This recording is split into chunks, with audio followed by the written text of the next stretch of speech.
Not only dash but also dash, dash as well as dash, both dash and dash. এই কথাগুলো সাধারণত এই ব্যক্তিটি করে, আবার এই ব্যক্তিটিও করে। এই ব্যক্তিটি আছে, আবার এই ব্যক্তিটিও আছে। সে এই কাজটি করে, আবার এই কাজটিও করে। অর্থাৎ শুধুমাত্র একটি এলিমেন্ট না, আরও একটি এলিমেন্টকে ইনক্লুড করার জন্য এই টার্মগুলো ব্যবহার করা হয়, এবং এই জন্য এগুলোকে বলা হয় ইনক্লুসিভস। উদাহরণ দেখলে আমাদের কাছে স্পষ্ট হবে।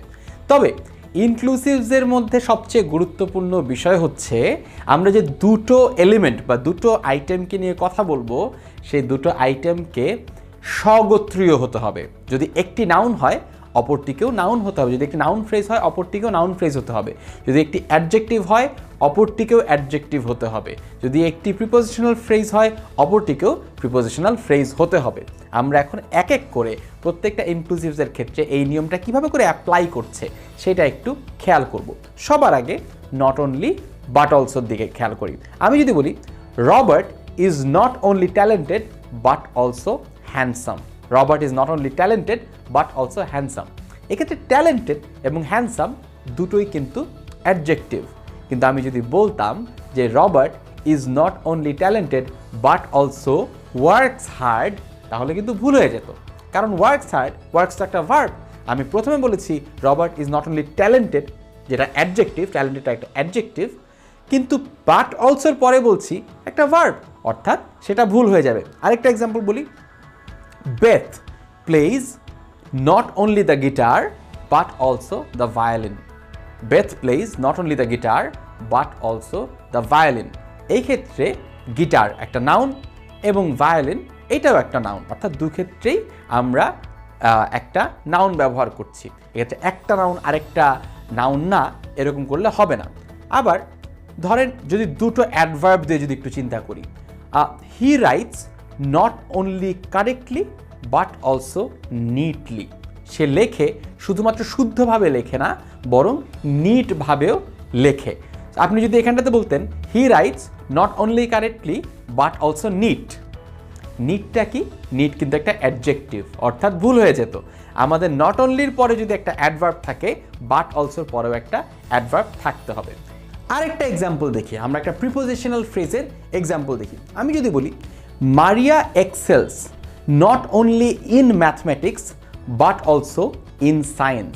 এই যে ইন ম্যাথমেটিক্স, ইন সায়েন্স, এই দুটোই কিন্তু প্রিপোজিশনাল ফ্রেজ। যেহেতু নট অনলির পরে আমি একটা প্রিপোজিশনাল ফ্রেজ ব্যবহার করেছি, বাট অলসোর পরেও আমাকে একটা প্রিপোজিশনাল ফ্রেজ ব্যবহার করতে হবে। লাস্টলি আমি যদি বলি Rebecca not only plays the piano but also composes music. Rebecca not only plays the piano but also composes music. Not অনলির পরে কি আছে? প্লেজ, একটা ভার্ব, এবং বাট অলসোর পরে কি আছে? কম্পোজেস, সেখানটাতেও একটা ভার্ব। অর্থাৎ ইনক্লুসিভসের নিয়ম হচ্ছে নট অনলির পরে আমার যেই ধরনের পার্টস অফ স্পিচ থাকবে বা যেই ধরনের ফ্রেজ থাকবে, আমার বাট অলসোর পরেও সেই একই সমগোত্রীয় বস্তু বা পার্টস অফ স্পিচ বা ফ্রেজ থাকতে হবে। এবার আমরা অ্যাজ ওয়েল অ্যাজের দিকে একটু তাকাই। Robert is talented as well as handsome.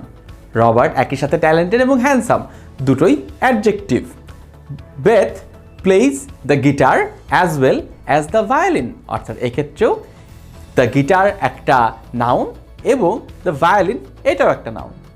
He writes correctly as well as neatly, দুটোই অ্যাডভার্ব। অর্থাৎ প্রত্যেকটি বাক্য যেখানটাতে আমরা এর আগে নট অনলি বাট অলসো দিয়েছি, সেই প্রত্যেকটা বাক্যই কিন্তু অ্যাজ ওয়েল অ্যাজ দিয়েও করা পসিবল।